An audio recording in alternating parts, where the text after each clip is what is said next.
وبركاته.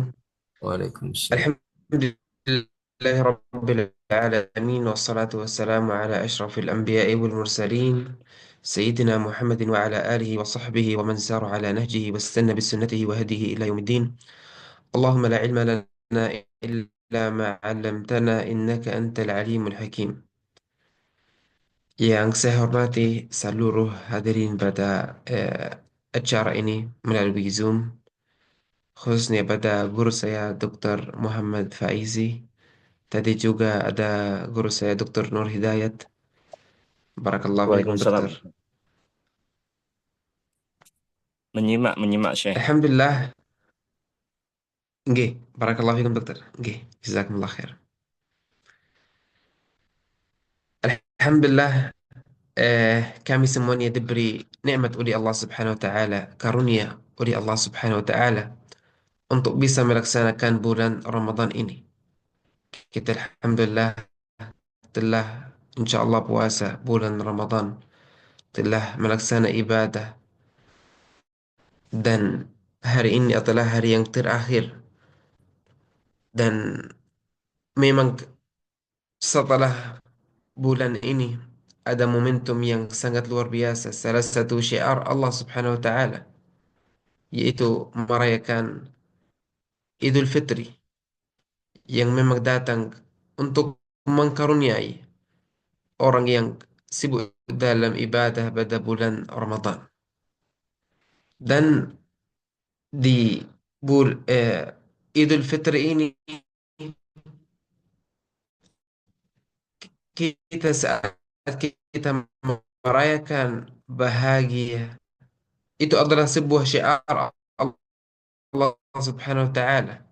Kita takbir bersama-sama, kita eh, mengingatkan nikmat Allah Subhanahu wa taala pada kita, sehingga ini adalah termasuk ibadah di sisi Allah Subhanahu wa taala. Dan memang di agama Islam kita mempunyai dua Id atau dua eh, perayaan besar yang kita bisa bahagia dalamnya, itu Idul Fitri dan Idul Adha. Dan seluruh umat Islam dimanapun mereka berada, pasti mereka akan merayakan Idul Fitri ini. Kita insya Allah akan membahas sedikit tentang Idul Fitri di Gaza. Mungkin sebelum genosida yang terjadi sejak 2023 dan pada saat ini, seperti Indonesia, seperti Arab Saudi, seperti saudara di Muslimin di Maroko dan lain sebagainya. Mereka merayakan pada Idul Fitri ini. Yang membedakan mungkin Gaza dengan tempat yang lain, bahwa Gaza sejak beberapa tahun, 18 tahun lebih, dalam keadaan blokade. Sehingga memang susah memang menjadi wilayah yang bebas, yang bisa melakukan kegiatan seperti tempat yang telah jadi merdeka atau tempat yang telah jadi bebas. Dan banyak kendala dalam segi kemanusiaan, dalam segi eh, hak asasi manusia di Gaza selama tahun-tahun tersebut. Pada saat ini, Gaza berada dalam memang kondisi yaitu genosida, perang. Bisa Anda kasih nama apapun, di mana orang bukan tidak mampu merayakan, namun tidak mampu mendapatkan kesempatan untuk merayakan karena tidak ada nikmat keamanan. Karena pesawat berang, pesawat tempur, roket-roketnya. Ini adalah terjadi kapan? Setiap hari. Saya tadi sebelum saya buka Zoom ini, saya membaca berita bahwa banyak anak-anak telah dibunuh dan sedang berada di rumah sakit. Sedangkan di Palestina pada waktu ini adalah malam Idul Fitri. Karena di Palestina insya Allah hari ini pada tanggal 30 adalah hari Raya Idul Fitri. Gaza selama ini memang menghadapi aspek kemanusiaan yang buruk yang luar biasa yang kita bisa melaksanakan atau maksud saya yang kita bisa saksi bersama-sama di tahun-tahun sebelum genosida ini. Gaza selalu berusaha untuk merayakan Gaza selalu berusaha untuk bahagia dan membahagiakan rakyatnya, membahagiakan umatnya, membahagiakan anak-anaknya, perempuannya dengan apa yang mereka telah memiliki. Sehingga dengan keterbatasan apapun, tetap syiar Allah ini dilaksanakan. Mulai dari yang paling penting adalah salat Idul Fitri di lapangan-lapangan besar. Ribuan orang berkumpul di lapangan besar. Di setiap daerah di Gaza pasti ada lapangan besar yang melaksanakan salat Id. Atau jika tidak ada lapangan besar maka salat akan dilaksanakan di masjid. Masjid-masjid yang mereka melaksanakan salat al-Id di sana sekarang telah hancur semuanya.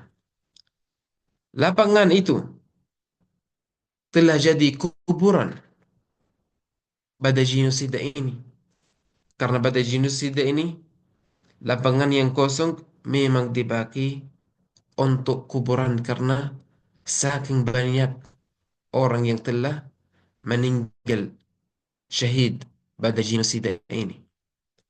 Sehingga bahkan tempat kuburan yang memang disediakan tidak bisa dipakai. Kenapa? Karena kebanyakan tempat kuburan di Gaza berada berbatasan. Sehingga tempat yang berbahaya, maka tempat salat yang sering dipakai untuk salat Idul Fitri pada saat ini dipakai untuk tempat kuburan. Bapak Ibu sekalian yang dirahmati oleh Allah Subhanahu wa taala.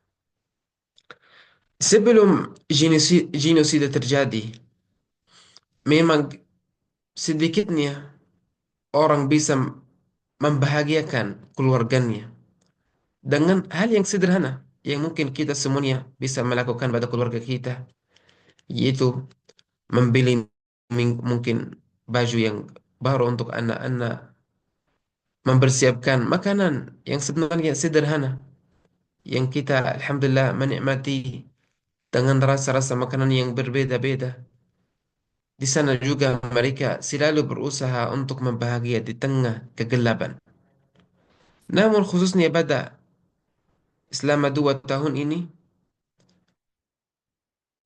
masalah di Gaza lebih besar. Sehingga pasar-pasar kosong. Makanan itu tidak ada, bukan terbatas. Mungkin kita dulu mengatakan makanan bahan terbatas.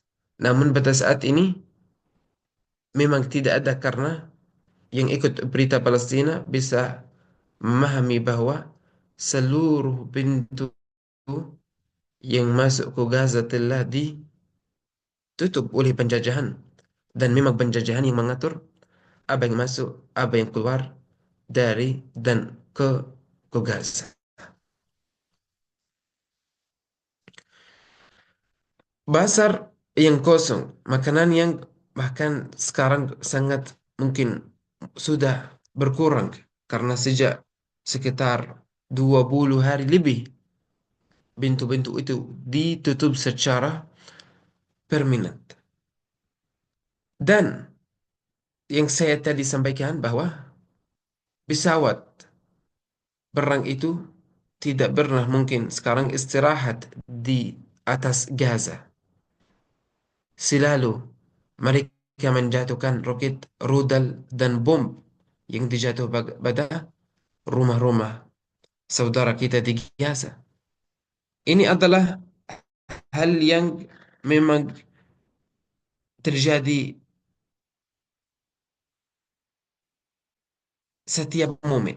Saya ingin menyampaikan sebenarnya, biasanya kami di Palestina kalau setelah salat Idul Fitri langsung yang laki-laki langsung akan berangkat bersama-sama, lalu mereka akan mengunjungi mungkin perempuan yang kerabat yang mahram, misal tantannya, anaknya, dan lain sebagainya.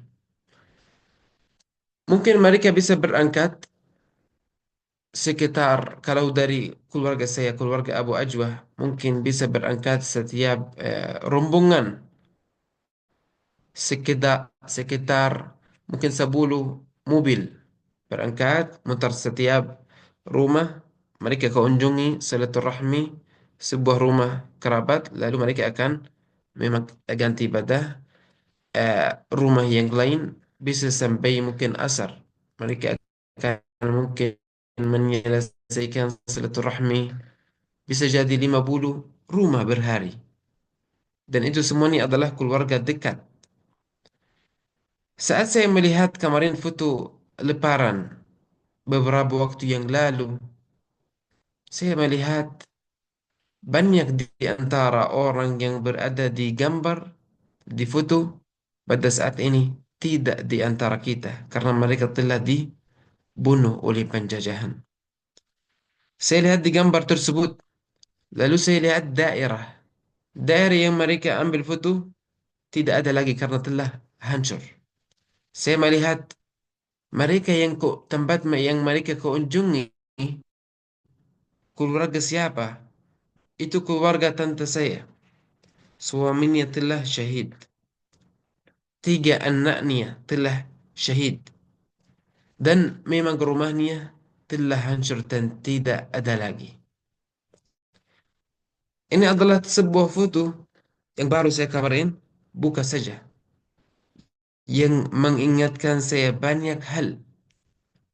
Beberapa saudara kita di Gaza telah menghilang apapun yang mereka memiliki. Orangnya. Ribuan telah jadi syahid. Rumah. Hampir 80% dari rumah mereka telah rusak dan hancur. Dan wilayah, infrastruktur, dan lain sebagainya. Maka kita datang pada waktu ini memang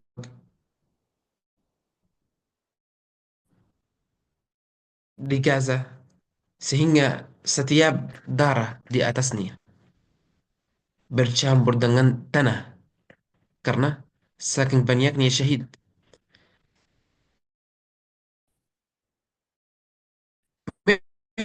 Memang pada saat ini mereka berusaha di tengah kegelapan, di tengah ujian mereka, mereka berusaha untuk membahagiakan diri sendiri dan membahagia keluarga mereka dengan apa yang mereka memiliki.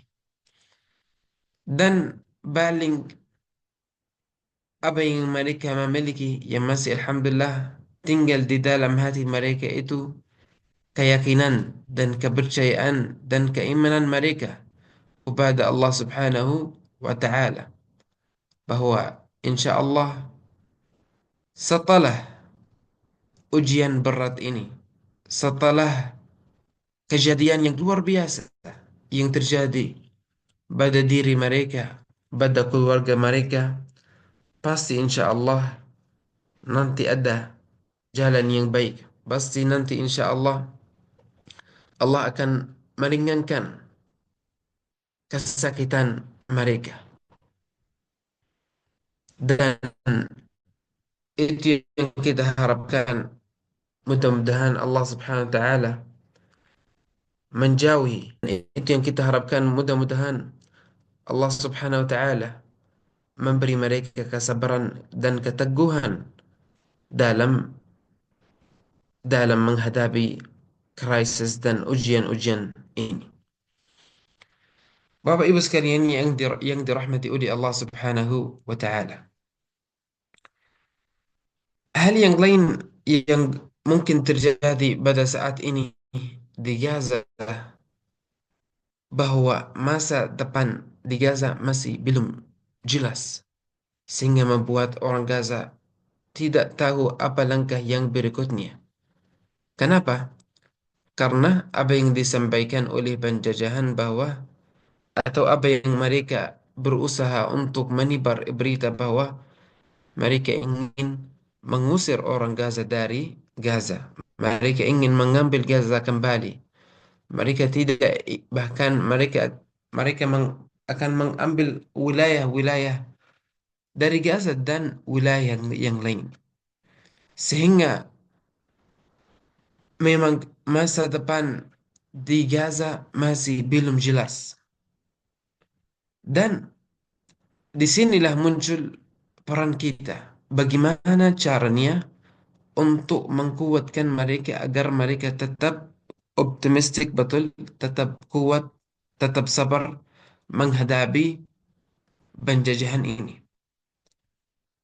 Contohnya, kalau kita mendengar berita bahwa orang Gaza harus dipindah ke daerah yang lain, atau akan dicari tempat yang lebih layak, yang lebih bagus untuk rakyat Gaza, dimanapun, termasuk di Indonesia, kita tolak. Karena ini bukan solusi untuk rakyat Gaza. Solusi untuk orang Gaza adalah mereka stay, tetap di Gaza, kita dukung mereka, memberi hak mereka. Gaza sendiri dalam segi ekonomi, kalau mereka menggunakan sumber Gaza, alam Gaza sendiri termasuk gas yang berada di Laut Putih Tengah ini, insya Allah bisa membuat Gaza sangat kaya. Namun, memang penjajahan dan beberapa pemerintahan di dunia tidak ingin pada Gaza memang keberhasilan dan kemandirian seperti itu.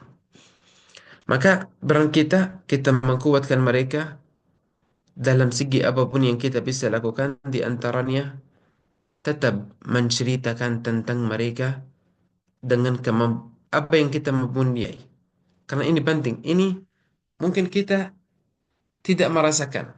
Tetapi kalau saudara kita di Gaza melihat bahwa saudara kita di Indonesia, di Malaysia, di Mesir, dimanapun mereka menceritakan tentang mereka, mereka bersuara mewakili mereka, maka mereka akan merasa kuat, sehingga mereka akan tetap memang menghadapi penjajahan dengan kemampuan yang lebih kuat. Mereka memang menghadapi sejak lama. Mereka sudah, Masya Allah, mencontohkan, memberi kita banyak contoh bagaimana seorang bisa menjaga negaranya, menjaga tanah airnya. Namun tetap kita juga saat melakukan kebaikan, saat mereka melihat, pasti insya Allah akan mereka tambah semangat dan tambah kuat untuk menghadapi plan penjajahan dan memang pendukungnya, di antaranya Amerika Serikat. Bapak Ibu sekalian yang dirahmati oleh Allah Subhanahu wa taala. Alhamdulillah, Idul Fitri telah datang pada kita semuanya. Kita memang perlu sebenarnya dan harus menciarkan momentum ini dengan silaturahmi, dengan berbakti pada orang tua, pada orang yang kita memang sayang, dan dengan zikir kepada Allah Subhanahu wa taala, melakukan kebaikan infak, melakukan kebaikan eh, salat dan lain sebagainya. Kita baru lulus dari sekolah perubahan, dari sekolah bulan Ramadan, di mana kita harus menjaga dan tetap menjaga apa yang kita telah belajar di bulan Ramadan. Pasti kita mendapatkan banyak kebiasaan yang baik. Sehingga tetap kita jaga insya Allah kebiasaan yang baik ini dalam qiyamul lail, dalam zikir kepada Allah Subhanahu wa taala, dan lain sebagainya. Mungkin mungkin setelah ini saya izin mungkin dari Dokter Agung kalau mungkin jadi diskusi soal atau pertanyaan agar kita eh, insya Allah kajian pagi hari ini terarah di poin-poin yang mungkin eh, teman-teman ingin insya Allah dengarkan. Jazakumullah khair. Baik, terima kasih atas sharingnya terutama ya, dan bagaimana kita memeriahkan suatu momen Idul Fitri termasuk di Gaza sebelum terjadinya genosida dan hingga hari ini. Sudah setahun lebih ya berarti. Dua kali Ramadan mungkin ya. Dua kali Ramadan, Dokter, betul. Baik. Dua kali Ramadan dan hampir tiga atau ya tiga hari raya termasuk Idul Adha. Silakan dari hadirin, apakah ada yang ingin ditanyakan atau didiskusikan? Ini Alhamdulillah juga dihadiri Ketua PSNI, ada Pak Jazuli Ambari, ya. Kemudian bendahara dari PSNI, Dr. Brita, terima kasih atas kehadirannya dan senior-senior kami, guru-guru kami yang menyempatkan waktunya untuk bisa bergabung. Monggo, silakan. Di ini hari ini sudah ini ya sudah tampak hilal ya di Palestina. Ya, Oh, Kak, menurut Mujamma' Fiqih di sana bahwa insya Allah hari ini eh, Idul Fitri di sana insya Allah.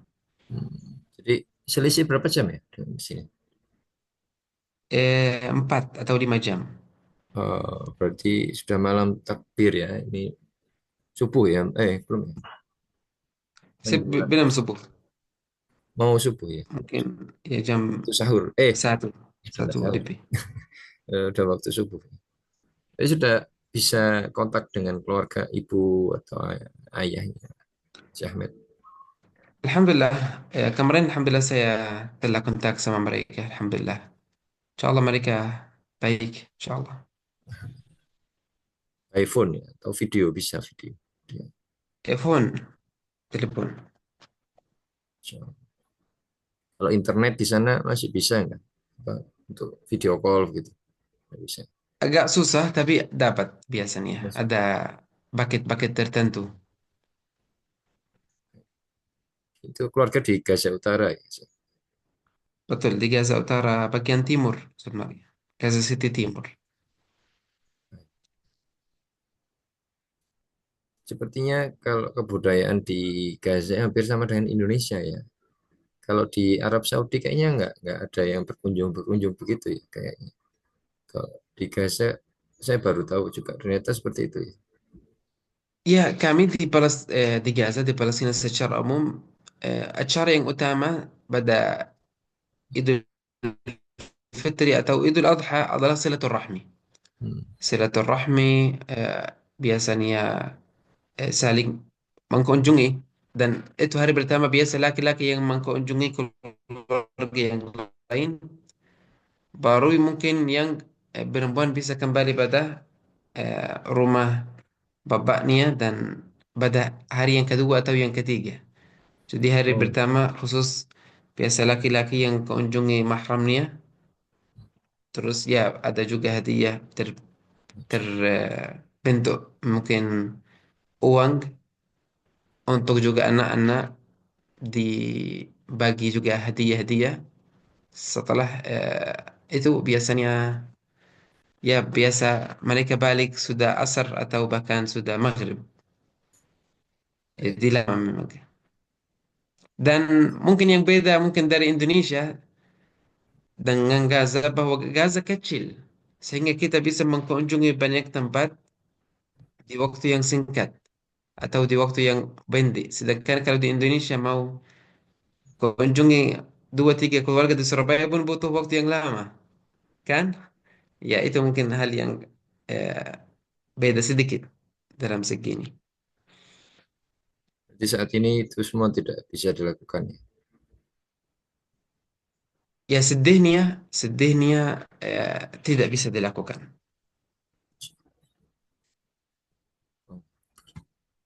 Di kolom chat ada pertanyaan, izin saya bacakan.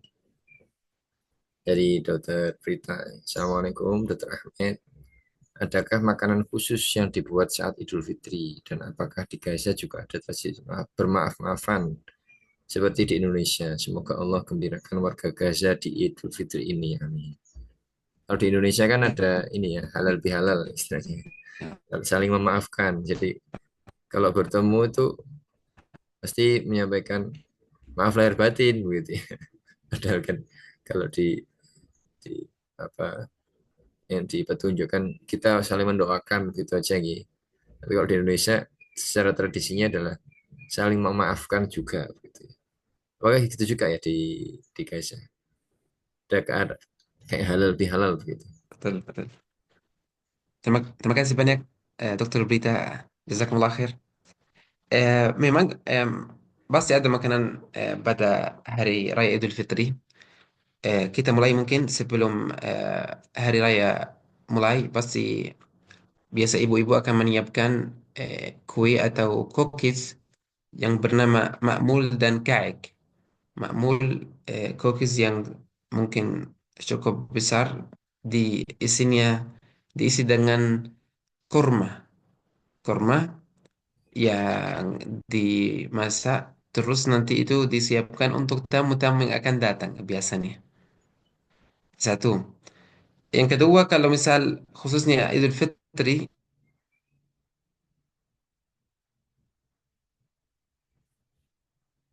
Agak terputus-putus ya.